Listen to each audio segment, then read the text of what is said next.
Hey everyone, welcome to our new episode of Unplug Tech. Today we have another organizer from WordFest, Cynthia.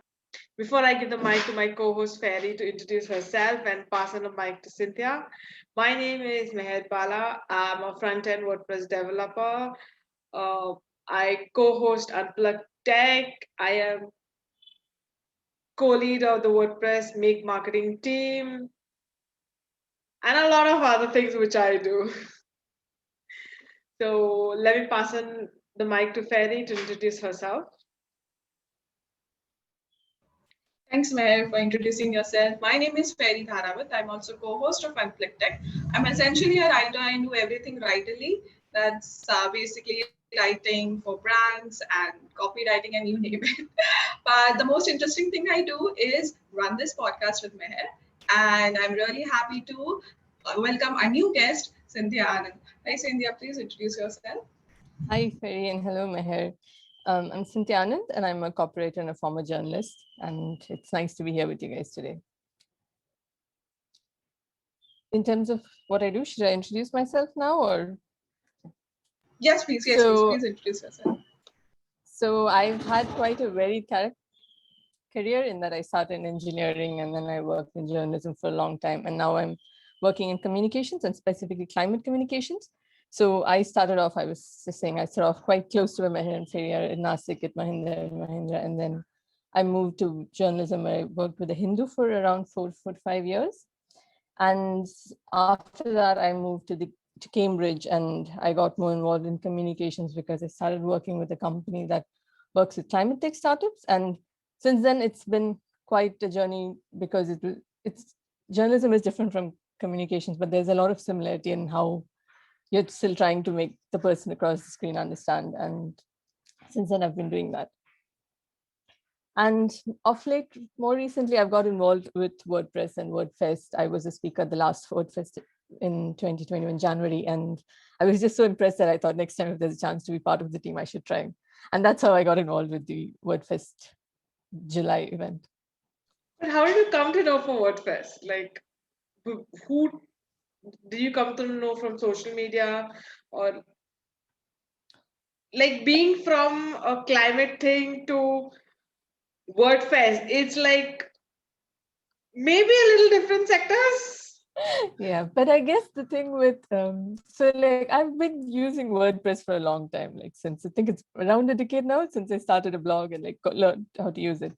And then, because I was working with the newspaper, I started working on digital publishing and we worked with a different system, but a lot of things where you end up learning a bit of coding and you end up learning a bit of HTML. And then when I moved to the UK, I think I just heard about WordCamp Brighton and I thought, okay, let me just see what's happening, because I had this feeling too initially that WordPress is only a developer community, but then I realized that it's not just that, it's anyone who uses WordPress in any capacity, and you'd end up learning bits and pieces of everything. And it's very nice that there's a lot of contribution that goes into it, and it's not something that's just built by one corporate. That's how I got involved with the WordPress community. And then, I thought, okay, let me try be a speaker for WordFest. And honestly, like I'm way more comfortable asking the questions than answering them. But yeah, that's how I got involved. And then there was an opening for the fundraising lead. So I thought, okay, maybe. I've always enjoyed organizing things, like in school and colleges. I used to head a lot of committees and I spent most of my college doing that. But yeah, so it came naturally, like, if there's something happening, I wanted to get involved. So I did. So that's really nice. And WordPress and WordCamps need more writers, honestly, because I've been part of WordCamp 2015 and 16. There were really dearth of writers and content creators, and now I'm seeing that it's more, and it's really nice. So moving on, as you described your journey from being a senior journalist with the Hindu to a communication manager for Cambridge Cleantech. Like you said, there's not that much of difference, but I think there is. So it's different. The audience is totally different, and you need to cater it. And if you know into writing, it's really all about the details. So can you share a bit of your journey from being a communication manager to becoming a journalist, like the relation? Yeah. Sure. So when I was with the Hindu, I wrote on a lot of things that today would be called climate change reporting, but at the time, climate change wasn't really on the agenda. So I used to So when the floods took place in Bangalore, I was covering that, and I used to write about latest scientific things that come out of IIC. And generally, the thing with climate change is that everything is affected by it. So it's not something that you can just say is an environmental problem. The biggest thing is that it affects a lot more people in the global south than it does in the global north. And it's only becoming news now because it's become relevant in the global north. Whereas like, for instance, floods in Mumbai or floods in Kerala and Assam for the matter, these are things that have been happening for quite a while. And there's a lot of it has to do with how, so like, for instance, when I was in Bangalore, I remember writing about how I think nearly half of the city's drains have been covered over by illegal construction, which is something that every city in India faces. And these are things that, at the time you didn't connect it really to climate change, but you actually were seeing that effect. And that's how I got interested in it. And I studied environmental journalism and I did my master's.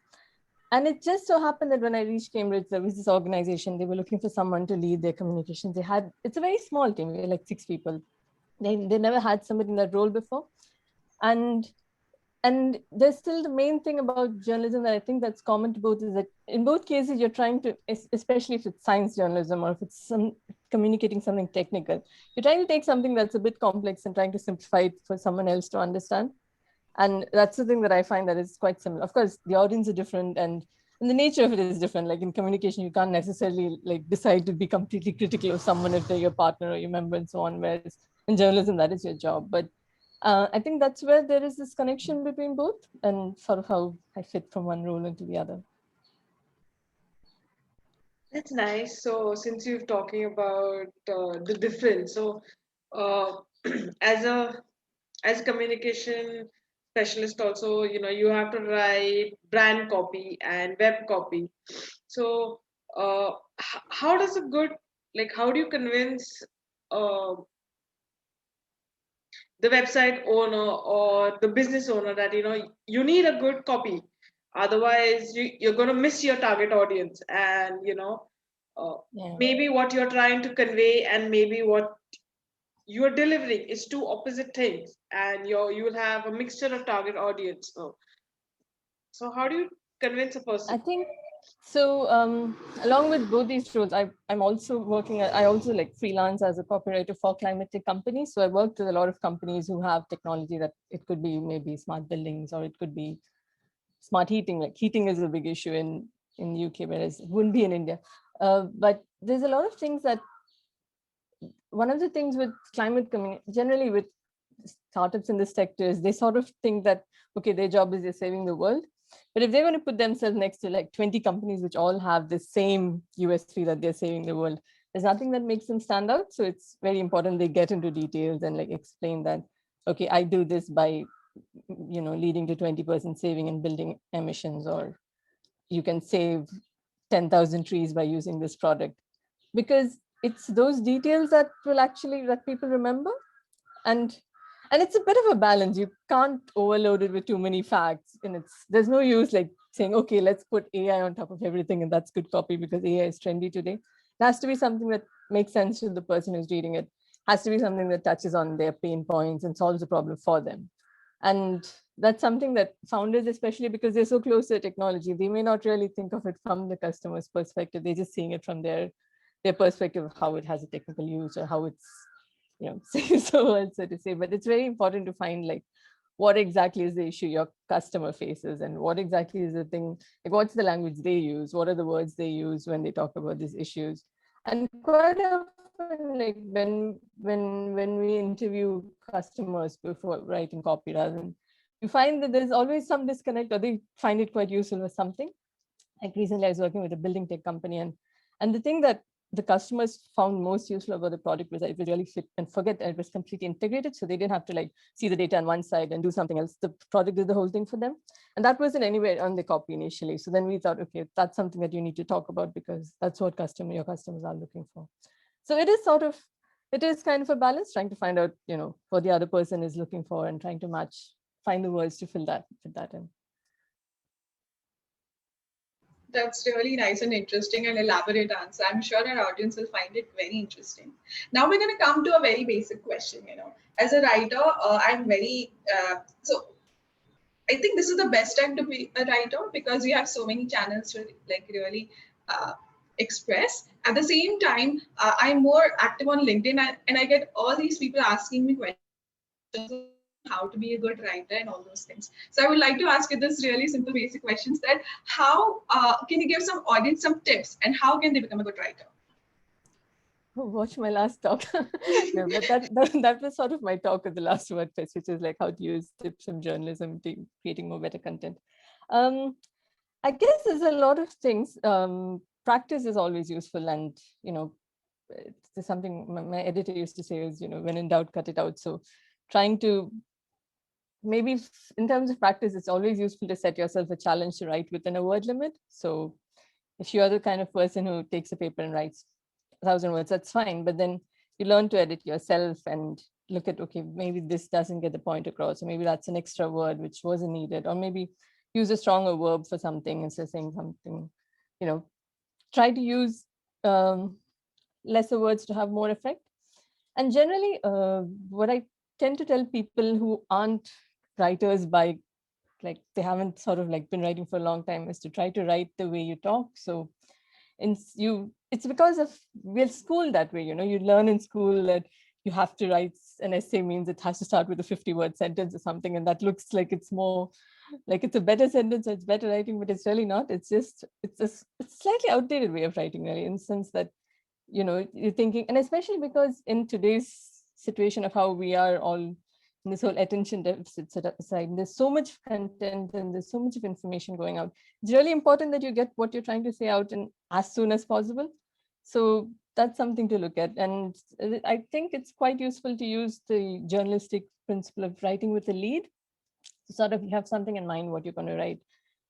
Try to get the main sentence out first, like what is the main news of it, or what is the main gist of it, and try to polish that as well as you can, because once that's ready, the rest of it flows from it, and it's quite easy to fill in the details like who, what, when, and so on. But that's quite important, and you don't need to like think that it has to be very flowery, or it has to be just like write in a way that sounds like you, and don't think you need to be someone else there.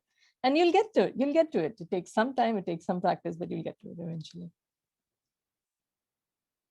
That's nice. That's interesting. You like, I'm not a writer, but when you said, when in doubt, cut it out or learn to edit.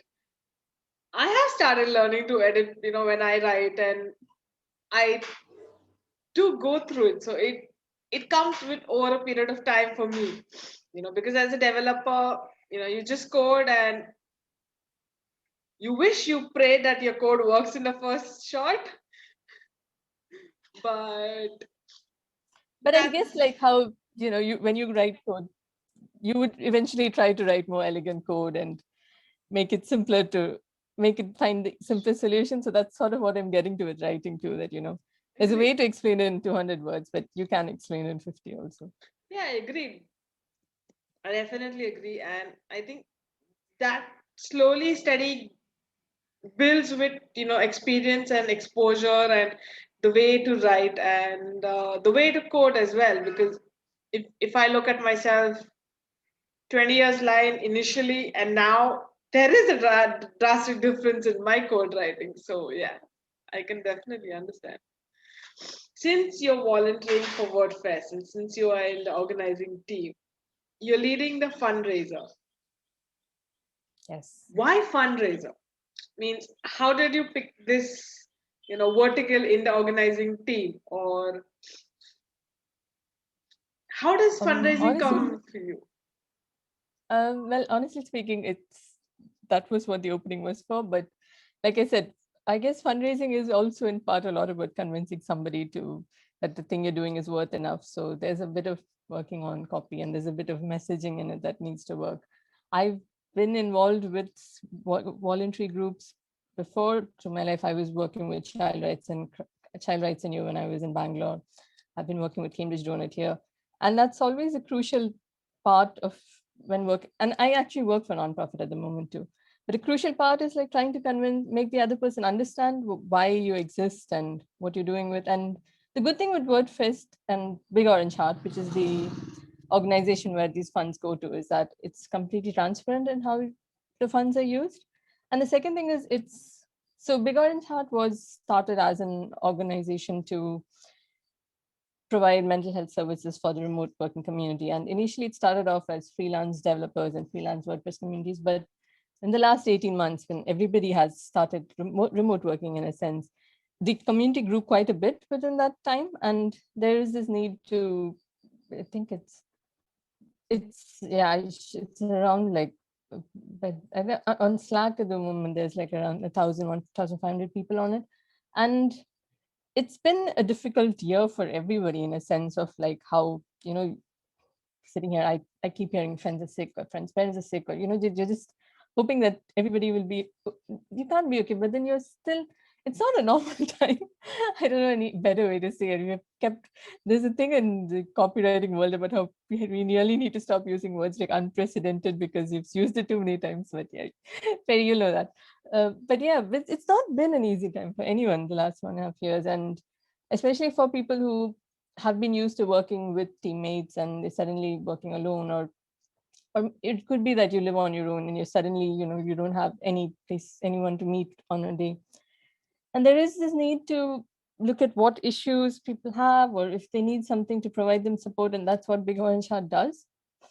And that's the reason I got involved with it, because I think the work they're doing is important. And it's a lovely team, and it's been a great learning experience for me, just to be, like I said, I was just so impressed with how it worked the first time that I thought, okay, next time if there's a chance to be on the team, I'll definitely try. So that's how I got involved with it. And the thing is, we're all working asynchronously. So I'm in Kerala at the moment. Some of the team is in UK, some of the team is in the US, and everyone is working on their own time. And it's a really nice example of remote working to get something together.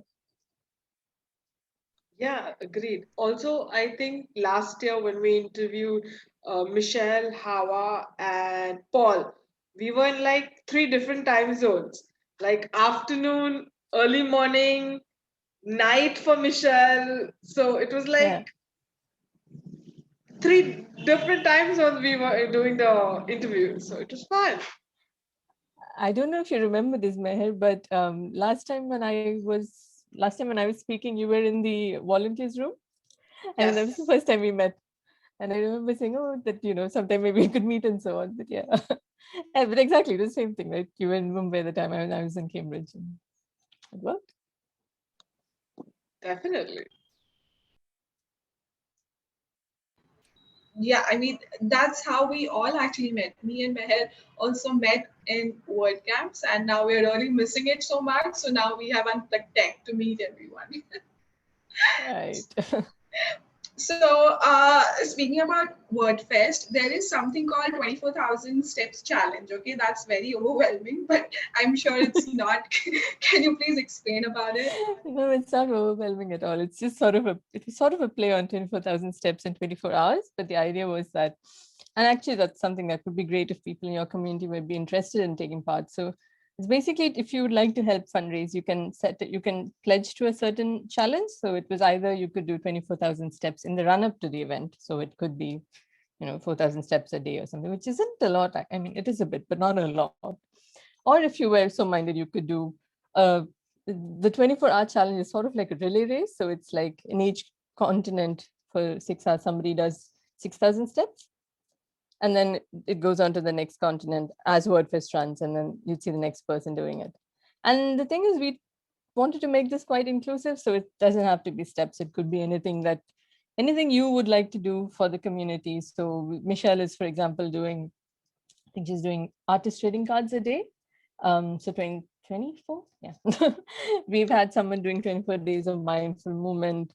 Someone is doing 24,000 yards of swimming until the end of WordFest. So it could be anything that is within your capacity and anything you're comfortable doing, but just a way of giving back if you'd like to. And we set up a fundraising page for everyone, and you can decide how much they would like to raise. And we've had quite a few people join in, which is really nice, because always worried if nobody turns up. But yeah, it was quite nice to see the response from people, and I'm hoping that on the day of WordFestLive, we'll have some of these people come on to talk about how it's been with them and so on. That's good. How did you come up with the 24 hours, 24K challenge? Like, what made you all think that, let's take this initiative, or, I do so many steps a day, so why not turn this into a fundraiser? I think it was Dan who came up with this idea first, but it was sort of a bit of a teamwork with everyone thinking, okay, we can do this. And then we widen the scope of it to make it not just steps, but any equivalent challenge that people would like to do. And it's just, it's exercise is good for people and it's a good way to do something. And it's just difficult enough. So Nice. That's nice. Dan comes up with really interesting things. Like, I think he and Paul were the first one who came up with WordFest. That was 24 hours WordFest. So I think last year the first edition was in 4 continents. This time it's 7, if I'm not mistaken. last time it was across regions. So I suppose it's still the same division. So it's across 6 regions, but across named according to the continents. And then there's something amazing happening in Antarctica. Yeah. It's the chilling zone. So, like, as a WordCamp organizer, as being the lead of WordCamp Mumbai a couple of years ago, convincing a person to sponsor or convincing a person to do a fundraiser, it is work, because in this pandemic, a lot of people are cutting cost and a lot of people are finding ways and means to save. So, as a fundraiser, how are you convincing people that, they are supporting a cause which is necessary in the world? Because mental health is something which is the need of the hour. Not everyone agrees, not everyone wants to speak about it, but it is the need of the hour. Well, I guess with fundraising and sponsorship, it's slightly different, because in the case of fundraising, it's more about people's individual feeling whether they think it's important or whether they want to contribute. Whereas with sponsorship, it's an organization, so they have to think about return on investment for them a lot more than a person who does it out of goodwill, or they just think, like, maybe at some point in life you've needed resources and it's been helpful for you. Then that's a reason why you may want to contribute later on, or somebody who's struggling. With fundraising, I suppose it's a lot. I mean, with sponsorship, it's a lot to do with showing the value. And even though, even the costs are cutting, if you think about it, companies just spend a way lot more on physical events. So they still do have budgets and they still do need to get to their audience somehow. And something like WordFestLive, which is global and we had 2,000 attendees last time, expecting more. And something of that reach, there aren't a lot of events of that nature that's like so wide and so widespread across the whole WordPress community. So in that sense, it was easy to convince sponsors the second time around, because the first one was quite a big success. And with fundraising, yeah, I personally had this struggle too, because at the time I joined the team was when COVID was quite bad in India, and I did sort of think that, maybe it's more important to raise funds for people suffering in the pandemic. But that's the thing, right? Even then, mental health isn't an issue that's going away. It's something that it would make things a lot more easier if more people spoke about it and more people understood that it's not in somebody's mind, or it's not someone. I mean, it's not. How do I explain it? It's just that, like, I think, if you keep saying that, say, depression is a made-up disease, it may not affect you, but it might affect somebody who's in the room who may otherwise have asked for help.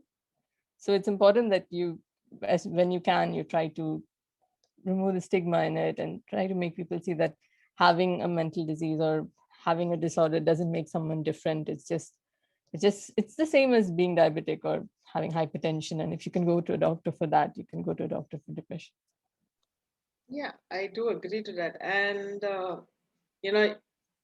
we need to, like, a lot of companies, a lot of people in India have started talking about mental health, and, it has been taken a subject a bit seriously than before. So, still a long way to go. Yeah.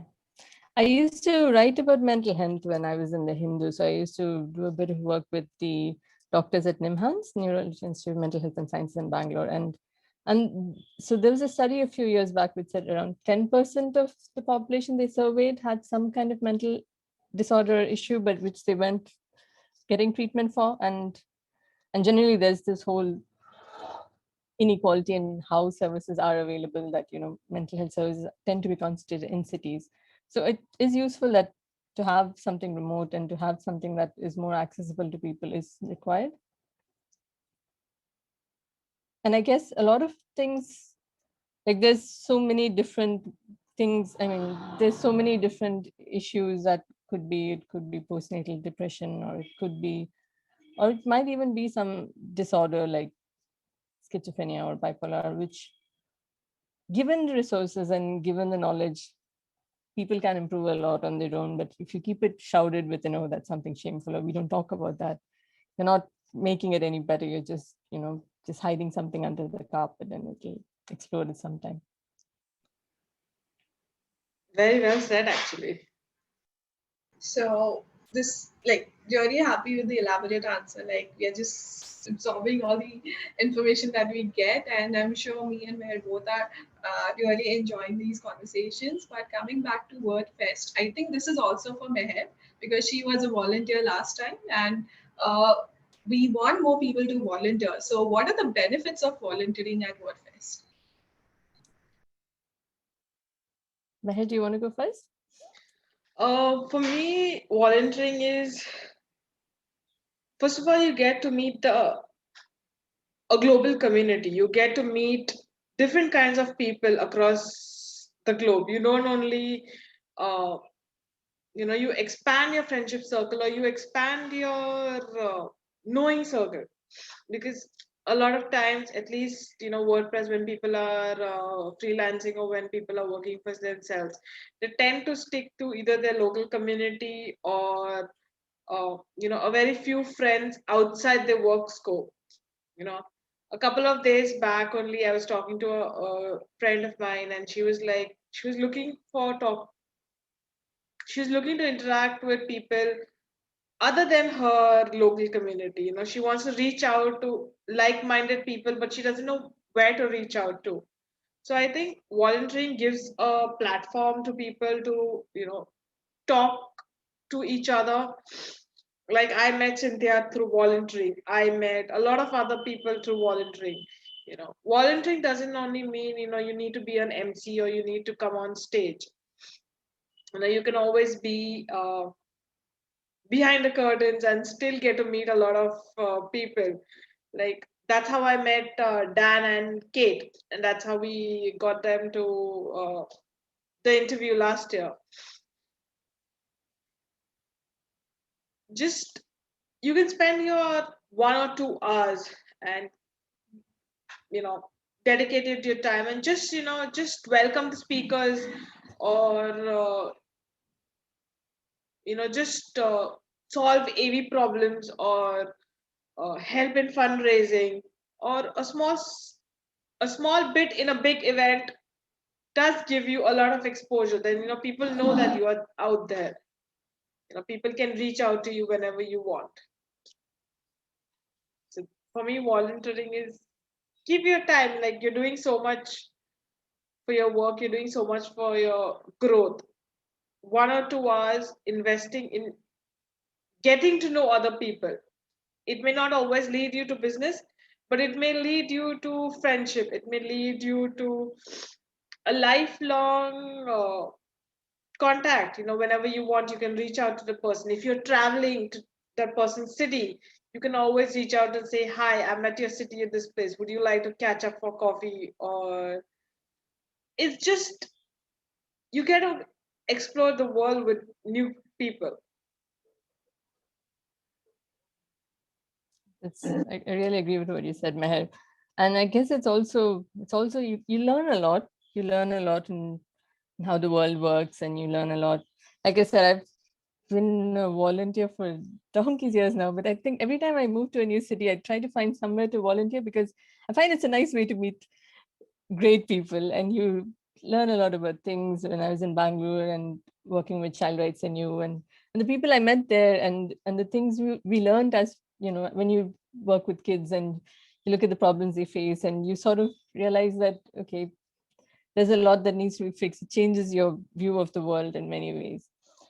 And likewise with, say if you're somewhere new, or you it's a great way to connect and meet people, and your world becomes bigger when you volunteer. I think you learn more, and you learn, you never know when those connections will lead to somewhere down the line. Agreed. Like my first volunteering for a word camp, I did not realize few years later I would have a interview based video based podcast with Ferry. Like I saw her on stage and I liked the way she presented. I liked her talks. I liked the way she spoke about content. And at that moment, I didn't even think that, I would even go and approach her and say hi as friends.